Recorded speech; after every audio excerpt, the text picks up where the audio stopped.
हे Korean जगह viewers, आज हम बात करने वाले हैं love like the Galaxy episode 46 की। So let's get started. यहाँ मार्कस चिलिंग रेजिडेंस में शाओ युआनी चेंग शी का ख्याल रख रही होती है। वो उसे खिलाते हुए कहती है, क्या दवाई ज्यादा कड़वी है? चेंग शी कहता है, घर जैसा स्वर्ग कहा। जब मैं टोंगन्यू काउंटी में था, मुझे घर की बहुत याद आ रही थी। मैं सभी को बहुत मिस कर रहा था। शाओ युआनी कहती है, हम भी तुम्हें मिस कर रहे थे। जब हम जेल में थे, सभी तुम्हारी तारीफ करते थक ही नहीं रहे थे। न्याओ न्याओ ने क्या क्या नहीं किया, ये बताने की जरूरत नहीं। उसने आपके लिए सारी परेशानियों का सामना अकेले ही किया। चेंग शी कहता है, तुम्हारा क्या? शाओ युआनी कहती है, क्या मुझे कुछ कहने की जरूरत है? हम एक दूसरे से बहुत प्यार करते हैं और हमारी शादी को भी 30 साल हो गए हैं। चेंग शी कहता है, टोंगन्यू केस ने फैमिली को परेशानी में डाल दिया। उस दिन यांग जोंग और मैं डिस्कस कर रही थी कि 2000 रिफाइंड कॉपर का ख्याल कैसे रखना है। हमें डर था जब लड़ाई होगी तो हम ये फंड खो ना दें। सो मैंने इन्हें बाहर छुपाने को कहा। हमारे पे हमला हुआ, मा रोंग ने हमें लूटा और यांग जोंग की पूरी फैमिली को भी मार दिया। मैं उन्हें बचा रहा था और घायल भी हो गया था। मैं बचकर वहाँ से भाग गया और कहीं दूर जाकर बेहोश हो गया। शाओ युआनी कहती है, न्याओ न्याओ ने बताया आप तो अच्छे दिख रहे थे, बेहोशी जैसी कुछ भी नहीं था। चेंग शी कहता है, सारी लाओबेन की गलती है। जब मुझे होश आया, उसने कहा माइंस के लोगों ने मेरी जान बचाई है। जब उसे पता चला, उसने मेरा अच्छे से ख्याल रखा। उसने कहा टोंगन्यू काउंटी सीज हो गई है और ऑफिसर ली फैंग ने मुझे और यांग जोंग को फ्रेम किया कि हम 2000 रिफाइंड कॉपर लेकर भाग गए हैं और एनिमी से जाकर मिल गए हैं। मैजेस्टी ने हमें अरेस्ट करने का भी ऑर्डर दिया है। शाओ युआनी कहती है, तुम्हें उस पे बिलीव हो गया? चेंग शी कहता है, वो याओ का बड़ा भाई है। एक टाइम पे हमारा उससे रिश्ता था। मैं उस पे शक कैसे कर सकता था? जब मैं कुछ टाइम बाद ठीक हुआ, मैंने सोचा कि मैं वापस आके सभी को एक्सप्लेन करूं, बट उसने मुझे कहा कि जल्दबाजी करनी नहीं चाहिए, नहीं तो मारोंग के लोग मुझे ढूंढकर मार न दे। उसने कहा कि अगर मैं मर गया तो झूठा इल्जाम कौन हटवाएगा, नहीं तो चैंग फैमिली को दोषी मानकर पनिशमेंट न मिल जाए। उसने प्रॉमिस किया वो तुम्हें बता देगा कि मैं जिंदा हूँ। सारे इल्जाम जब हट जाएंगे तब हम मिल सकेंगे। मैं तुम्हें फंसने देना नहीं चाहता था, इसीलिए मैं वहीं छुपा था। शाओ युआनी कहती, कितना मुश्किल था तुम्हारे लिए, तुम मौत के मुंह से बच के आए हो। चेंग शी कहता है, उसने मुझे मरने नहीं दिया, शायद इसलिए क्योंकि न्याओ न्याओ का रिश्ता एक टाइम पे याओ के साथ जुड़ा था। शाओ युआनी कहती है, वो बहुत अच्छा था, इसलिए उसका प्लान फेल हो गया। अगर उसका प्लान फेल नहीं होता तो क्या वो तुम्हें जिंदगी भर छुपाता? अगर वो सक्सेस हो जाता तो सबसे पहले वो तुम्हें ही मारता। तभी मैडम चेंग चिल्लाकर आती है, शी शी मेरा बेटा। वो उस पे चढ़ जाती है और कहती है, तुम उठ गए। वो चेंग को मारती है और अपने जेल की कहानी बताती है। चेंग शी चिल्लाते हुए कहता है, बस करो मदर, मैं ठीक नहीं हुआ हूँ, क्या आप मुझे मारना चाहती हो? मैडम चेंग कहती है, नालायक। वो रोते हुए कहती है, तुम्हें पता है मुझ पे कितनी भी थी, तुम्हें तो बस अपनी वाइफ की चिंता है, मेरी नहीं। वो उसे मारती है, बदतमीज। चेंग शी कहता है, आप जेल में कुछ टाइम रही, बट आपका वेट कैसे बढ़ गया? उसे देखो, युआनी कितनी कमजोर लग रही है। मैडम चेंग चिल्ला के कहती है, बकवास करना बंद करो। शाओ युआनी वहाँ सब देखकर हंसती है। मैडम चेंग कहती है, सिर्फ तुम्हारी वजह से मेरी सारी सेविंग्स चली गई, तुम्हें मेरी चिंता ही नहीं है। चेंग शी कहता है, वो कचरा जो आप इकट्ठा कर रही थी। मैडम चेंग कहती है, वो कचरा।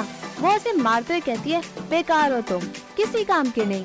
तुम तो हमेशा मुझे एक कंजूस कहते थे। अगर मैं ये पैसा नहीं बचाती तो तुम्हारी बेटी तुम्हें बचाने के लिए टोंगन्यू काउंटी में कैसे पहुंचती? नालायक बेटा। अगर मैं पैसे बचाकर तुम्हें बड़ा नहीं करती तो तुम आज यहाँ होते। वो मैं थी जिसने पैसे बचाकर तुम्हें बचाया, बताओ। वो उसे मारती है। शाओ युआनी उसे रोकती और कहती है, इन्होंने कितना सहा, अगर ये जोर जोर कर पैसे नहीं बचाती तो आज चेंग फैमिली यहाँ नहीं होती। मैडम चेंग शाओ युआनी को समझदार कहती है और उसकी तारीफ करते हुए उसे लाड करती है। चेंग शी सब देखकर शॉक हो जाता है और कहता है, ये क्या हुआ, कब हुआ, कैसे हुआ, तुम लड़ नहीं रहे हो? शाओ युआनी कहती है, हुआ कुछ भी नहीं, बस अब मान गए हैं। चेंग शी कहता है, क्या? मैडम चेंग और शाओ युआनी एटीट्यूड में कहती हैं, हम एक हैं। मैडम चेंग चेंग शी को मारती है और सास बहू दोनों एक साथ हंसती हैं। चेंग शी बेचारा सदमे में होता है। रुयांग के बाहर शाओशेंग कैरेज से उतरती है। याओ और उसकी फैमिली वहाँ से जा रहे होते हैं। ग्रैंड ट्यूटर लू क्राउन प्रिंस से बात करता है। याओ कैरेज से उतरता है। याओ और शाओशेंग एक दूसरे से मिलते हैं। शाओशेंग कहती है याओ आई एम सॉरी। याओ कहता है मिस चेंग रहने दो, आपने कुछ गलत नहीं किया। भाई ने खुद को ब्लेम किया। अच्छी बात है, मैं अपने होम टाउन अंकल के साथ जा रहा हूँ। पीछे ग्रैंड ट्यूटर लू क्राउन प्रिंस को जाने के लिए कहता है। शाओशेंग कहती है तुमने हुआ काउंटी का ऑफिस चूज क्यों किया? याओ कहता है वो मेरी जिंदगी के सबसे खुशी वाले पल थे। वो एक सपने की तरह था। तुम फ्रैंक और बहुत ब्रेव थी और मैं बहुत सिंपल और फेयरलेस था। अजीब है ना? अगर मुझे दोबारा चुनने को कहा जाए तो मैं तुम्हें कभी नहीं चुनूंगा। वो ये कहकर वहाँ से चला जाता है। जाओ जुन शाओशेंग के पास आकर कहती है अगर हम अलग सिचुएशन में मिले होते तो आज हम दोस्त होते। शाओशेंग कहती है मुझे तुम्हारा दोस्त नहीं बनना। जाओ जुन कहती है मुझे भी नहीं। तो तुम हमें सी ऑफ करने क्यों आई? तुम और तुम्हारा फियांसे ब्रदर को अरेस्ट करने आए थे। तुम्हारी वजह से उन्होंने सुसाइड किया। क्या तुम इससे याओ को हर्ट नहीं कर रही हो? अच्छी बात है, याओ समझदार है, वो तुम्हें ब्लेम नहीं करेगा। वो बस तुम्हें फोर्स करना नहीं चाहता। उसे पता है कि उसके भाई ने गलत रास्ता चुना, इसलिए वो शर्मिंदा है। उसे कुछ टाइम दो। शाओशेंग कहती है याओ ऐसा ही है। जाओ जुन कहती है अगर हम मिलेंगे तो मैं तुम्हें ट्रीट जरूर दूंगी, बट अभी नहीं। वो ये कहकर वहाँ से चली जाती है। शाओशेंग की आंख में आंसू होते हैं। वो उन्हें जाते हुए देखती है। वो ये शाओशेंग से कहता है दुखी मत हो, तुम्हारे रिकमेंडेशन की वजह से वो हुआ काउंटी गए हैं। वो अब शांत जगह है, वो वहाँ अपनी मंजिल ढूंढ ही लेंगे। शाओशेंग कहती है मैं फर्स्ट मैडम और यांजी से मिली ही नहीं हूँ। वही कहता है सभी ने वहाँ बेन की बातें सुनी कि कैसे ग्रैंड ट्यूटर लू ने उसके रास्ते में रोड अटका दिए, इसलिए इतनी बड़ी ट्रेजेडी हो गई। ग्रैंड ट्यूटर लू ने सारा इल्जाम अपने वाइफ पर डाल दिया। लोगों ने उन्हें बुराई दी तो वो वापस अपने घर चली गई। शाओशेंग कहती है बहुत अजीब है, जब परेशानी आई तो एक दूसरे के ऊपर डाल दी। वही कहता है हर कोई एक जैसा नहीं होता। मैडम लू ने लाओ बेन के साथ ऐसा कुछ नहीं किया। यहाँ फ्लैशबैक में यांजी अकेले चलती है। वो कहती है डियर आप पहले चले गए, मैं और हमारा बच्चा तुमसे जल्द मिलने आ रहे हैं। वो दिया पकड़ के आगे बढ़ती है और पानी में चलती चली जाती है। वो लाओ बेन को मन में याद करती है। यहाँ वो ही बताता है रात में पानी का तेज बहाव था। लू फैमिली के गार्ड ने यांजी को ढूंढा, बट किसी को भी उनकी बॉडी नहीं मिली। अब वो कहाँ है किसी को भी नहीं पता। शाओशेंग कहती है यांजी ने मेरी बहुत हेल्प की थी। लू फैमिली में वो सबसे ज्यादा अच्छी थी। अब वो मेरी वजह से अपने हस्बैंड के लिए मर गई। उसे फ्लैशबैक्स याद आती हैं। वो कहती है जब बेन मरा मुझे बस अपने फादर की चिंता थी, मैंने उन्हें कंफर्ट भी नहीं कराया। वही कहता है वो समझदार है, याओ ईमानदार और बहुत काइंड है। फैमिली में इतना कुछ हुआ बट वो हमसे नाराज नहीं हुआ। आई एम श्योर वो बस अपने आप को संभालने की कोशिश कर रहा होगा। शाओशेंग कहती है याओ ने मुझे बताया उसे ब्रदर के स्टडी रूम में जाना बहुत पसंद था क्योंकि उसके भाई बहुत घूमते थे। उन्होंने बाहर बहुत कुछ देखा और समझा, बट किसने सोचा कि ऐसा हो जाएगा। वही कहता है बेन ने गलत रास्ता चुना, उसकी वजह से ये हुआ। कभी कभी जब हम लोग गलत रास्ता चुनते हैं हम वापस नहीं पहुंच पाते। शाओशेंग कहती है जी शेंग मैं पैसे वाली जिंदगी नहीं चाहती हूँ, बस शांति और खुशियाँ वाली जिंदगी चाहती हूँ। तुम गलत रास्ता मत चुनना जिससे हमें रिग्रेट हो। क्या हुआ? वही कहता है मदर की तबीयत ज्यादा खराब है, क्या तुम उनसे मिलना चाहोगी? यहाँ वो जुनुआ कोई उसे बात कर रही होती है। वो बहुत खुश होती है। तभी वहाँ बुई आता है। जुनुआ कहती है ली तुम आ गए, इधर आओ, मैंने तुम्हारे लिए आमंड कुकीज बनाए हैं, ये तुम्हारे बहुत फेवरेट है, इधर आओ ना, देखो मीठे हैं क्या। बुई बैठता है। जुनुआ कहती है क्या हुआ? मैंने बुई मना करता है और खाता है। जुनुआ कहती है ली जब तुम खा रहे हो तो मुंह क्यों बना रहे हो, अच्छे नहीं है क्या? बुई मना करता है और कहता है ये बहुत टेस्टी और मीठे हैं। जुनुआ कहती है सच में? वो खुश होकर कहती है अच्छा हुआ तुम्हें पसंद आ गए। बाहर बहुत कमी है क्योंकि बादाम का सीजन है, इसलिए तुम जितने खाना चाहो खा सकते हो, मैं कंजूसी नहीं करूँगी। वही कहता है ओके। जुनुआ कहती है खाओ और खाओ। शाओशेंग और कुयू बाहर जाते हैं। कुयू बाहर आता है। शाओशेंग कहती है मैडम हूँ। जीशेंग को अभी भी बच्चा ही समझती है। वो आप इतनी खुश क्यों लग रही है? कोई कहता है जुनुआ जैसे जैसे बढ़ रही है वो अपनी बीमारी संभाल ही नहीं पा रही, वो अब ज्यादा खुश रहने लगी है। लेकिन सच ये है कि उसके पास अब ज्यादा टाइम है ही नहीं। वो टाइम से पहले पैदा हो गई, इसलिए वो औरों से ज्यादा कमजोर है। उसे सबने लाड़ प्यार में बिगाड़ दिया, बट लिंग ही ने उसकी जिंदगी खतरे में डाल दी ताकि वो जीशंग को जन्म दे सके। फिर भी उसके साथ ऐसा हुआ, ऐसा जीशंग के साथ भी हुआ। वो भी टाइम से पहले ही पैदा हो गया। वो एक बिल्ली की तरह दिख रहा था। सभी को लगा कि वो ज्यादा जिंदगी नहीं जी पाएगा, इसलिए उसका नाम ली रखा। उसकी भाभी ने कई बच्चे किए, वह सभी हेल्दी और स्ट्रॉन्ग थे। कुछ ब्लेसिंग के लिए उसने अपने बेटे का नाम जीशंग रखा। शाओशेंग कहते हैं जनरल वूचांग के बेटे का क्या नाम था? हुईयू कहता है उसने ली को वुई नेम दिया, जबकि जुनुआ के बेटे का नाम वूशांग उसने अपने नेफ्यू को दिया। शाओशेंग कहती है हु वूशांग? हुईयू बताता है सभी कहते हैं कि बुई अपने अंकल पे गया है। बुई और वूशांग बचपन में एक जैसे दिखते थे, सो जुनुआ उन्हें एक जैसे ही कपड़े पहनाती थी ताकि हु गैस करे। बट वो कमीना लिंगी हमेशा नाटक करता था अच्छा फादर बनने का। जब जीशंग छोटा था उसने उसे कितनी बार खिलाया, वो तो बता ही नहीं पाता था कि उसका बेटा कौन सा है। शाओशेंग कहती है क्या वो एक जैसे दिखते थे? चेंगे मार्केस भी उन्हें बता नहीं पाते थे क्या? कुयू कहता है उसके पास टाइम का था, वो दोनों एक जैसे ही दिखते थे, बट उनकी पर्सनालिटी बहुत अलग थी। एक शरारती और चालाक था, वो हमेशा ऊपर चढ़ जाता था, पेड़ पे चढ़ना उसे बहुत पसंद था। दूसरा शांत और समझदार था, उसे पढ़ना लिखना बहुत पसंद था। भले ही दोनों बच्चों की पर्सनालिटी अलग थी, बट रहते वो एक साथ ही थे।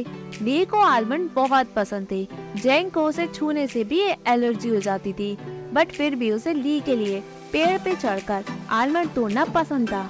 जीशंग लास्ट मेंबर है हु फैमिली का, अब उसे अपनी जिंदगी रिस्क में डालनी नहीं चाहिए। अब मैं जीशंग की रिस्पॉन्सिबिलिटी तुम्हें दे रहा हूँ, शादी के दिन मैं तुम्हें बहुत सारा दहेज दूंगा, ठीक है?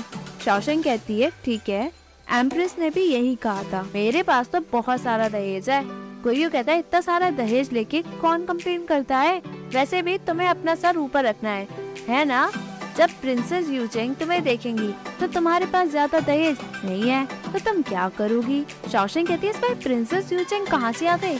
कोई प्रिंसेस यूचेंग की टैलेंट की तारीफ करता है और कंपैरिजन शाओशेंग से करता है। वो बताता है कि मैंने सुना जो तुमने आर्मर बनाया वो चिकन विंग्स का था, तुम्हें पता है उसका सभी मजाक उड़ा रहे थे।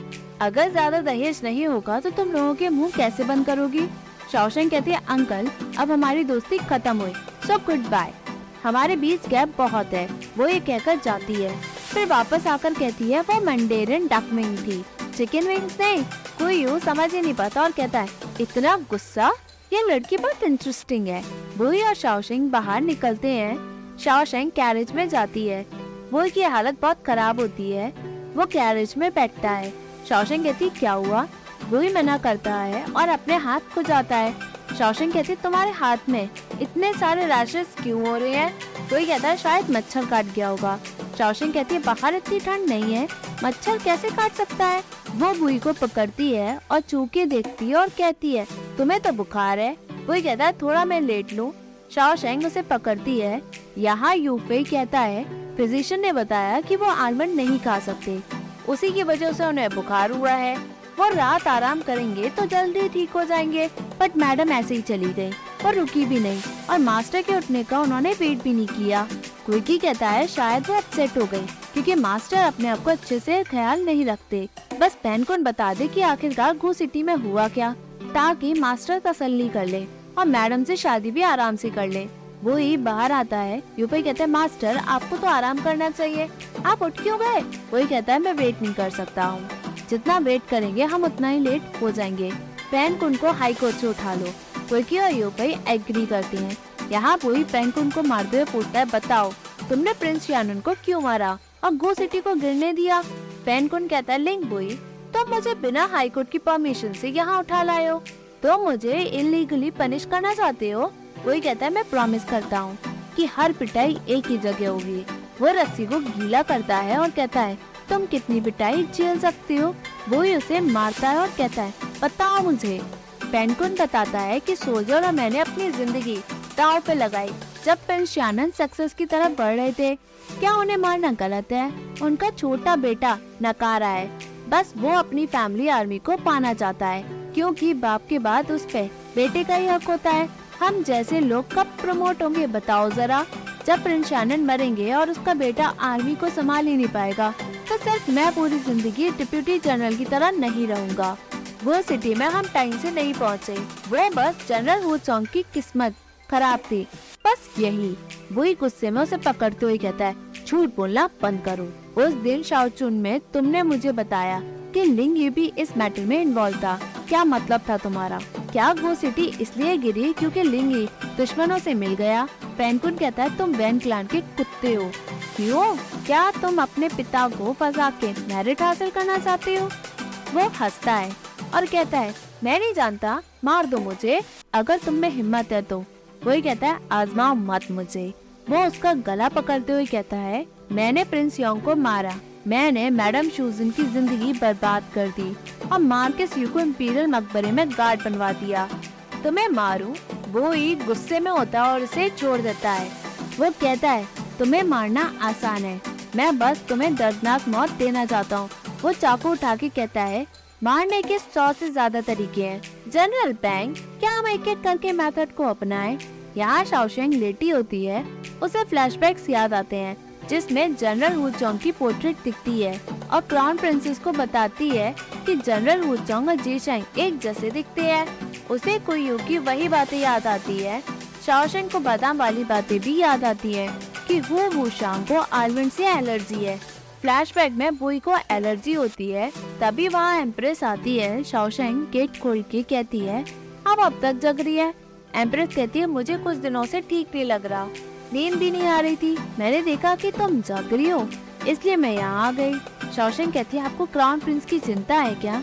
एम्प्रेस कहती है, ग्रैंड ट्यूटर लू क्राउन प्रिंस के टीचर थे, बीते दिनों बहुत कुछ हुआ, ईस्ट पैलेस अब सेफ है, बट क्राउन प्रिंस को इन सबसे बुरा लग रहा होगा।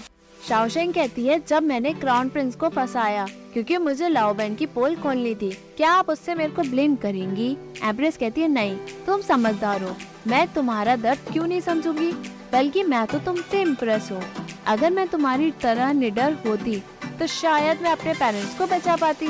शाओशेंग कहती है, आप अपना ख्याल रखें, क्राउन प्रिंस के अलावा दुनिया में कई चीजें हैं जिसकी आप चिंता कर सकती हैं। एम्प्रेस एग्री करते हुए कहती है, मुझे तुम्हारी और जीशेंग की शादी की चिंता है। शाओशेंग कहती है, क्या आप मुझे जीशेंग के बारे में बताएंगी?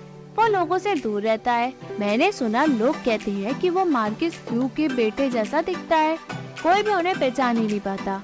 एम्प्रेस कहती है, ऐसा नहीं है, जीशेंग शुरू से ही खुश रहता है, जबकि वूशांग ज्यादा बात नहीं करता था, वो एक बड़े की तरह ही जीता था। उस इंसिडेंट के बाद जीशेंग वूशांग की तरह बन गया, उसने मुस्कुराना तक छोड़ दिया। सच कहूँ, उसकी कई आदतें वूशांग वाली हैं। मैजेस्टी ने भी उससे इसके बारे में पूछा, उसने कहा कि वो वूशांग के लिए जीना चाहता है, इसलिए वो ऐसे ही जीना नहीं चाहता। उसने बहुत कुछ झेला है, मुझे खुशी है कि वो तुम्हारे साथ अपनी जिंदगी बिताने जा रहा है। शाओशेंग कहती है, मुझे खुशी है कि वो मेरे साथ है। एम्प्रेस कहती है, जीशेंग ने हमारे लिए बहुत कुछ किया, तुम उसकी चिंता मत करो, वो समझदार है, अब तुम आराम करो, कल सब अच्छा होगा। शाओशेंग कहती है, क्या आप मेरे साथ नहीं रुकेंगी? एम्प्रेस एग्री करती है और शाओशेंग को प्यार से सहलाती है। यहाँ शाओशेंग सोती है, तभी आवाज आती है, अगर एम्प्रेस यहाँ नहीं है तो कोई तो होगा। मैडम पैंग, रुके, जरा ड्रामा ना करें। शाओशेंग हवा से उठ जाती है। वांग लिंग अंदर आती है और नील करते हुए कहती है, मैंने तुम्हारे साथ पहले गलत किया, इसलिए मैं तुम्हें सॉरी कहने आई हूँ। बुई से कहो ना कि मेरे हस्बैंड को छोड़ दे। शाओशेंग कहती है, जब तुम्हारी मदर मरने जा रही थी तब तुमने ऐसा कुछ भी नहीं किया, तुम अपने हस्बैंड के लिए अपनी सेल्फ रिस्पेक्ट भी खो रही हो। वांगलिंग कहती है, सेल्फ रिस्पेक्ट का अचार डालू क्या, जब मेरा अनबॉर्न बेबी अपने फादर को खो रहा है। शाओशेंग उसे उठाती है। वांगलिंग कहती है, प्लीज हेल्प करो। वो रोती है। शाओशेंग कहती है, तुम बेशरम बन सकती हो, बट पैलेस की रेपुटेशन का तो ख्याल करो। उस जैसा गद्दार जिसके अंदर इंसानियत है ही नहीं, उसके लिए ऐसा करना जरूरी है क्या? वांगलिंग कहती है, हो सकता है वो तुम्हारे लिए गद्दार हो, बट मेरे लिए उसने बहुत कुछ किया, वो अच्छा है। उसने प्लानिंग और प्लॉटिंग की, उसने देशद्रोह भी दिया, उसने मेरे रिलेटिव को मारा, या मैं उसे अपना रिलेटिव कहना भी नहीं चाहती। घर पे मैं कैसी जिंदगी जी रही थी तुम्हें क्या पता। फादर इनकॉम्पिटेंट थे, ब्रदर बस मजे कर रहा था और मदर को तो सिर्फ अपने अंकल और उनकी फैमिली की चिंता थी। उन्हें बचाने के लिए वो तो हमें भी मरवा सकती थी। किसी को नहीं पता कि मुझे क्या पसंद है, कि मैं क्या चाहती हूँ, बट उसे पता था। शाओशेंग कहती तो क्या हुआ अगर वो अकेला है, होश में आओ, उसी की वजह से गो सिटी गिरी। वांग लिंग कहती है गो सिटी की वजह से वो अस्थमा का पेशेंट बन गया, इसलिए वहाँ आंगन में कोई भी पेड़ नहीं थे। जब उन्हें पता चला कि मुझे पेड़ बहुत पसंद है, उन्होंने वहाँ बहुत सारे प्लांट्स भी लगवा दिए ताकि वो मुझे खुश रख सकें। इसलिए वो मेरे कमरे में कभी नहीं घुसते थे, इससे मैं सुकून से सो सकती थी। एक दिन जब मेरे कमरे में आग लगी, उन्होंने अपनी जिंदगी दांव पे लगाकर मुझे बचाया। मेरे पेरेंट्स ने भी ऐसा कभी भी मेरे लिए नहीं किया। शाओशेंग कहती है वो अच्छे हस्बैंड है, पहले तो तुमने उससे शादी के लिए मना किया। वांग लिंग कहती है उस मोमेंट के बाद मैंने कसम खाई कि वो ही मेरी जिंदगी में है। मैं तुमसे रिक्वेस्ट करती हूँ प्लीज हेल्प करो हमारी। शाओशेंग कहती है उन्होंने देशद्रोह किया है, ये कैपिटल क्राइम है, इसमें कई लोग शामिल हैं। तुम्हें क्या लगता है मैजेस्टी मेरी बात सुनेंगे? वांग लिंग कहती है ऐसा नहीं है, मैं तुम्हें उन्हें बचाने या छोड़ने को नहीं कह रही हूँ। उन्होंने देशद्रोह किया है इसलिए वो मरने से बच नहीं सकते हैं। वो बस लिंग बुई उन्हें हाई कोर्ट से उठा के ले गया और पूरी रात उसने इंटेरोगेट अकेले ही किया। लिंग जीशेंग बहुत क्रूअल और मर्सीलेस है, वो उन्हें टॉर्चर कर रहा होगा। जानती हूँ मेरे हस्बैंड गलत है, बट लिंग बुई भी तो सही नहीं कर रहा है, वो उन्हें टॉर्चर करके कन्फेस करवाना चाहता है। शाओशेंग कहती है पेनकुन का क्राइम माफी लायक है ही नहीं, क्या हमें उसे फोर्स करने की जरूरत है कि वो अपने क्राइम को माने? मैं तुम्हारी हेल्प नहीं कर सकती, यहाँ से चली जाओ। वांग लिंग कहती है तुम्हें जीशेंग के बारे में कुछ भी पता है ही नहीं। लिंग जीशेंग इस दुनिया का सबसे बड़ा सीक्रेटिव और सबसे बुरा आदमी है। मेरे हस्बैंड ने मुझे बताया कि उसके कई जासूस कैपिटल में छुपे हैं। शाओशेंग का मुंह देखने लायक होता है, तभी एपिसोड एंड होता है। Hey viewers, if you like this video, please like, share and subscribe this channel. Thank you.